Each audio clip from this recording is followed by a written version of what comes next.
దేశానికి బలమైన నాయకత్వం అందించిన ఘనత ఇందిరాగాంధీకే దక్కింది. మహాదేవుని శ్రీనివాస్ కొమరవెల్లి మండల కాంగ్రెస్ పార్టీ అధ్యక్షులు, సిద్దిపేట జిల్లా కొమరవెల్లి మండల కేంద్రంలో మాజీ భారత ప్రధాని ఇందిరాగాంధీ జయంతి ఉత్సవాలు ఘనంగా నిర్వహించారు. ఈ సందర్భంగా వారు మాట్లాడుతూ, ఇందిరమ్మ స్ఫూర్తితో మా ప్రభుత్వం ముందుకు వెళ్తుందని, మహిళలకు పెట్రోల్ బంకులు నిర్వహించుకునేలా ప్రోత్సహించామని, ఆర్టీసీలో 1000 బస్సులకు మహిళలని యాజమానులకు చేశామని, ఆడబిడ్డల పేరుతోనే ఇందిరమ్మ ఇండ్లను మంజూరు చేస్తున్నామని, 1 కోటి మంది ఆడబిడ్డలను కోటీశ్వరులని చేయాలని లక్ష్యంగా పెట్టుకుని ప్రభుత్వం పనిచేస్తుందని, నేటి యువతకు కాంగ్రెస్ పార్టీ చరిత్ర, ఇందిరమ్మ త్యాగాలు, నెహ్రూ గాంధీ కుటుంబాల గురించి తెలుసుకోవాలని అన్నారు.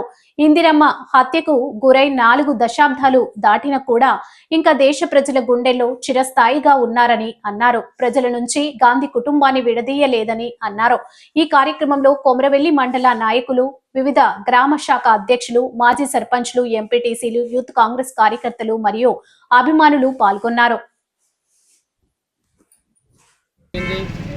ఆ రోజుల్లో మహిళలకి విద్యను అభ్యసించేందుకు కూడా బయటకు లేనటువంటి కఠినమైన పరిస్థితుల్లో భారతదేశానికి, అప్పటికే ప్రపంచంలో 2వ అతిపెద్ద జనాభా కలిగిన భారతదేశానికి ప్రధానమంత్రిగా వచ్చి ఎన్నో సవాళ్ళను ఎదుర్కొని తండ్రి గారి మరియు వాళ్ళ తాతగారి ఆశయాలను సాధిస్తూ ముందుకెళ్ళి దేశాన్ని అభివృద్ధి పదంలో తీసుకెళ్లడానికి ఎంతోమంది రాజకీయ నాయకులు, పార్టీలు ఏకమై ఒక్క మహిళను చూడకుండా ఆమెను తొక్కి పెట్టాలని చూసి ఎంతెంత తొక్కి పెట్టాలనుకున్నారో అంతకంటే ఎక్కువ ఉవ్వెత్తున లేచి అణుపరీక్షలతో సహా ఎన్నో సాహసోపేతమైన నిర్ణయాలను తీసుకొని భారతదేశాన్ని ముందుకు నడిపించిన ఘనత మరి స్వర్గీయ శ్రీమతి ఇందిరాగాంధీ గారికి దక్కుతుంది.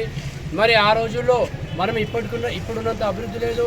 మన దేశం అప్పటికి అభివృద్ధి చెందింది కాదు, వెనుకబడిన దేశం అయినప్పటికీ కూడా ఇప్పుడు రీసెంట్గా ఏదైతే ప్రధానమంత్రి గారు మరి మొన్న తనే చెప్పాడు స్వయంగా, ఏమన్నాడంటే అక్కడ అమెరికా వాళ్ళు చెప్పగానే మేము ఇక్కడ బంద్ చేసామని ఇప్పుడు అమెరికా అక్కడ రాష్ట్రపతి ఆయన ట్రంప్ చెప్తున్నాడు, అటు పాకిస్తాన్ ప్రధాని చెప్తుండే, ఇక్కడ బయట చెప్తున్నాడు.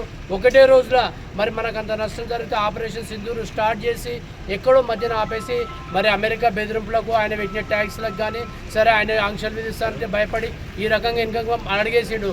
మరి అదే రోజుల్లో నువ్వు ఏం చేస్తావో చేసుకొని పోయి గట్టిగా పోరాడిన ఘనత ఇందిరాగాంధీ గారికి దక్కుతుంది.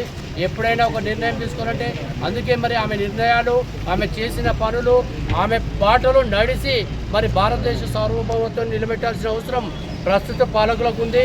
ఎప్పుడు కానీ విమర్శించేటప్పుడు మరి అప్పుడున్న కఠినమైన పరిస్థితుల్లో ఏ రకంగా దేశాన్ని ముందుకు తీసుకెళ్తే ఇప్పుడు ఆ బాటలు వేసిన దాంట్లో నడుచుకుంటూ అభివృద్ధి చేయించారు. కానీ మరి వీళ్ళు మొదలుపెట్టింది కాదు, మొదలుపెట్టింది మనమే. ఏదైతే నెహ్రూ గారు నుండి మొదలుకుంటే మన ఇందిరాగాంధీ, మళ్ళీ తర్వాత రాజీవ్ గాంధీ గారు, మరి 2 సార్లు ఆర్థిక నిష్ణాతుడైన మన్మోహన్ సింగ్ గారు భారతదేశాన్ని ముందు అభివృద్ధి పదంలోకి ఆర్థిక సంస్కరణ చేపట్టి ప్రపంచ గ్లోబలీకరణ చేయించి అన్ని దేశాలతో సత్సంబంధాలు ఏర్పరచుకొని ఈరోజు ప్రపంచ పటంలో భారతదేశం మనం మన్మోహన్ సింగ్ గారి కృషి వల్ల 5వ ఆర్థిక వ్యవస్థ నుండి 3వ ఆర్థిక వ్యవస్థ వైపు అడుగులేస్తుంది. కాబట్టి ఇటువంటి సాహసోపేతమైన నిర్ణయాలు తీసుకున్నప్పుడు పాలనలో కొన్ని లొసుగులు ఉంటాయి ఎవరికైనా, కానీ భయపడకుండా, గుండె ధైర్యం చెక్కు చెదరకుండా పనిచేసి ఎక్కడ తీవ్రవాదులను ఎదుర్కొనే క్రమంలో మరి సిక్కు ఉగ్రవాదుల చేతిలో హతమైనా కూడా ఆమె చివరి క్షణం వరకు దేశం కోసం పనిచేసిన ఘనత ఇందిరాగాంధీ గారికి దక్కుతుంది.